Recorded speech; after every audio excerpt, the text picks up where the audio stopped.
은혜 받으실 하나님의 말씀은 요한일서 4장 18절 말씀 되겠습니다. 요한일서 4장 18절 말씀 되겠습니다. 요한일서 4장 18절 말씀입니다.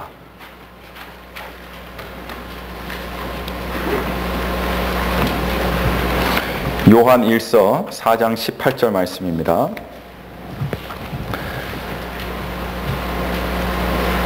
다 찾으신 줄로 믿고 제가 봉독해 드리겠습니다. 요한일서 4장 18절 말씀입니다. 사랑 안에 두려움이 없고 온전한 사랑이 두려움을 내어 쫓나니 두려움에는 형벌이 있음이라. 두려워하는 자는 사랑 안에서 온전히 이루지 못하였느니라. 아멘. 한 쌍의 예비 신랑과 예비 신부가 있었습니다. 당장 며칠 뒤에 결혼식을 위해서 눈, 코, 뜰 새 없이 이 결혼식 준비하느라고 너무나 바빴습니다. 그 중에서도 이 예비 신랑 신부가 고민하던 것이 있었는데요. 결혼 예식을 마친 후에 결혼 피로연에서 사용할 그런 케이크 문제였습니다. 이 예비 신랑 신부가 독실한 크리스찬이어서 이 피로연에서 사용될 케이크에 정말 멋있는 사랑에 관한 그런 성경 구절을 넣고 싶어 했습니다. 한참을 고민하다가 오늘 우리의 본문 말씀 요한일서 4장 18절 말씀 앞부분 사랑 안에 두려움이 없고 온전한 사랑이 두려움을 내어 쫓나니 이 구절을 케이크에 넣기로 결정하고 케이크 맞추는 곳에 가서 케이크를 주문하고 그 성경 구절 요한일서 4장 18절 적어서 줬습니다. 며칠이 지나고 드디어 결혼식이 되었어요. 결혼 예식을 잘 마치고 이제 피로연 장소로 이동했습니다. 수많은 사람들이 보는 가운데 피로연의 꽃이라고 할 수 있는 케이크 커팅식 순서가 되었어요. 행복과 기대감으로 잔뜩 부풀어 있던 신랑 신부가 케이크를 보는 순간 기절할 만한 일이 벌어지고 말았습니다. 케이크를 만드는 사람이 너무 바빠서 정신이 없다 보니까 요한일서 4장 18절을 잘못 보고 요한복음 4장 18절의 말씀을 착각하고 그 말씀을 넣어버렸습니다. 그 요한복음 4장 18절 말씀 보니까 내용이 이렇습니다. 내가 남편 5이 있었으나 지금 있는 자는 내 남편이 아니니라.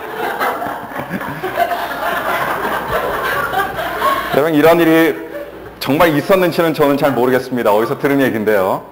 우리 요한일서 4장 18절과 관계된 말씀이기에 이러하기에 제가 잠깐 소개해드렸습니다. 만약 진짜 이런 일이 있었다면 하객들도 그렇고 신랑 신부도 굉장히 당황했을 겁니다. 우리 청년들 중에서 결혼할 때 요한일서 4장 18절 말씀 놓으려면 조심해서 요한복음 4장 18절 말씀 안 들어가게 조심하시기를 간절히 축원합니다. 여러분 오늘 본문 말씀을 제가 다시 한번 읽어드리겠습니다. 오늘 본문 말씀 보니까요. 사랑 안에 두려움이 없고 온전한 사랑이 두려움을 내어 쫓나니 두려움에는 형벌이 있음이라. 두려워하는 자는 사랑 안에서 온전히 이루지 못하였느니라 라고 말하고 있습니다. 오늘 성경 말씀은요 누구나 봐도 딱 알 수 있습니다. 어떤 내용이구나. 바로 두려움에 대한 내용입니다. 사실 인간이 늘 느끼는 여러 가지 감정 중에 하나가 바로 두려움입니다. 의식적으로도 느끼고 무의식적으로도 느끼는 것이 두려움이고요. 그렇기 때문에 우리들의 생각과 우리들의 결정과 우리들의 기분, 감정, 행동에 큰 영향을 미치는 것이 바로 이 두려움입니다. 때로는 그 영향력이 너무 크기 때문에 어떤 심리학자는 이 두려움은 단순히 감정이 아니라 사람을 죽일 수 있는 질병이다라까지 이렇게 이야기한 적이 있습니다. 이 두려움의 종류도 굉장히 많아요. 정말 많습니다. 직장을 잃는 두려움이 있습니다. 다른 사람들에게 무시당하고 거절을 당하는 그런 두려움이 있습니다. 집값을 제때 내지 못할까 두렵습니다. 부진한 사업이 회복이 안 될까 두렵습니다. 바라던 진학이 이루어지지 않을까 두렵습니다. 또 코앞에 있는 시험이나 또 리사이트를 망칠까 봐 하는 그런 두려움도 있습니다. 또 사람들이 되게 일반적으로 경험하는 이런 막연한 두려움 말고도요. 조금 더 구체적으로 병적인 두려움들도 그 종류들을 딱 세어보면요. 헤아릴 수 없을 정도로 참 많습니다. 이런 것들을 심리학자들이 분류해 놨습니다. 예를 들어서 사람들이 많이 있는 것을 무서워하는 두려움이 있습니다. 영어로 오클로포비아라고 하죠. 누군가가 자신을 쳐다보고 있을지 모른다는 두려움도 있습니다. 스코포포비아입니다. 좁은 공간을 무서워하는 두려움이 있습니다. 클라우스트로포비아. 반대로 넓은 공간을 무서워하는 두려움이 있습니다. 에그로포비아. 어둠을 무서워하는 두려움이 있습니다. 닉토포비아. 외로움을 무서워하는 두려움이 있습니다. 모노포비아. 결혼을 무서워하는 두려움도 있습니다. 게모포비아. 가난에 대한 두려움도 있습니다. 페니아포비아. 그리고 학생들 가운데 학교를 두려워하는 두려움도 있습니다. 스쿨포비아. 높은 곳에 대한 두려움이 있습니다. 에크로포비아. 죽음에 대한 두려움이 있습니다. 타나타포비아. 또 책임에 대한 두려움도 있습니다. 하이픈지오포비아. 뭐 이렇게 심리학자들이 이 두려움, 즉 포비아로 분류해 놓은 것만 하더라도요. 수백 가지가 됩니다. 수백 가지가 돼요. 우리가 물론 이런 갖가지 종류의 두려움 또는 공포증에 대해서 우리가 구체적으로 잘 알 필요는 없습니다. 어차피 인간은 두려움을 느끼는 존재이기에 두려움이 무엇인지에 대해서는요. 누가 안 가르쳐줘도 다 느끼게 돼 있습니다. 다 배우게 돼 있습니다. 그러나 우리가 두려움과 관련해서 항상 염두에 두고 있어야 하는 것들이 몇 가지가 있습니다. 오늘 그것을 우리가 함께 살펴보므로 은혜를 나누도록 하겠습니다. 첫 번째로 사람들은 생각보다 정말 생각보다 지나치게 많은 두려움에 사로잡혀서 살아가는 경우가 굉장히 많습니다.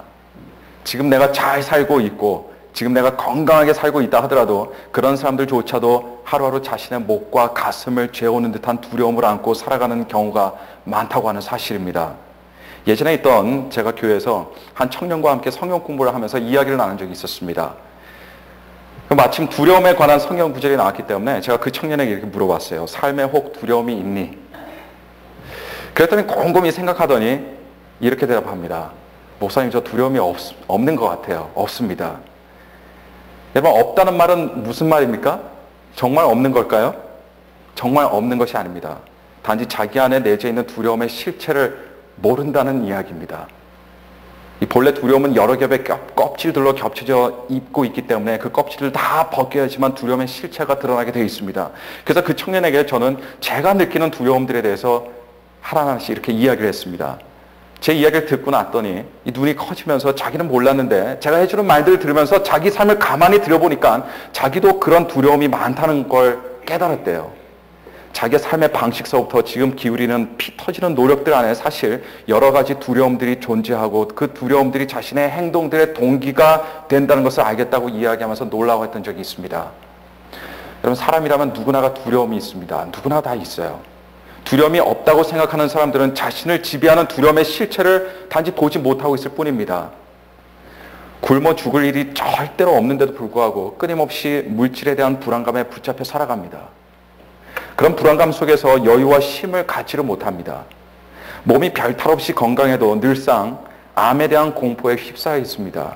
덕분에 보험회사들만 돈 벌고 각종 종합검진 프로그램들이 개발되어서 병원들이 많은 이익을 얻습니다. 그래서 한국에 있는 병원들은요, 이제 더 이상 아픈 사람들만 가는 곳이 아닙니다. 건강한 사람들도 자주 들락거리는 그런 장소가 되어버리고 말았습니다. 물론 건강은 건강할 때 지키고 예방해야 됩니다. 검사 받을 수 있을 때 검사 받는 것이 현명한 처사라고 생각합니다. 그런데 그것과 병에 대한 두려움을 가지고 살아가는 것은요, 완전히 별개의 일입니다. 연세 많으신 분들은 대체적으로 건강해도 언제 쓰러질지 몰라서 두려워하는 경우도 참 많습니다. 저희 할머니가 계신데요. 제 외할머님께서는 지금 90이 넘으셨습니다. 아직도 정정하세요. 굉장히 정정하십니다. 근데 늘상 제가 듣던 말이 있습니다. 저희 할머니께. 본인께서 언제 쓰러져서 이 세상 떠날지 모르겠다는 그런 말씀이었습니다.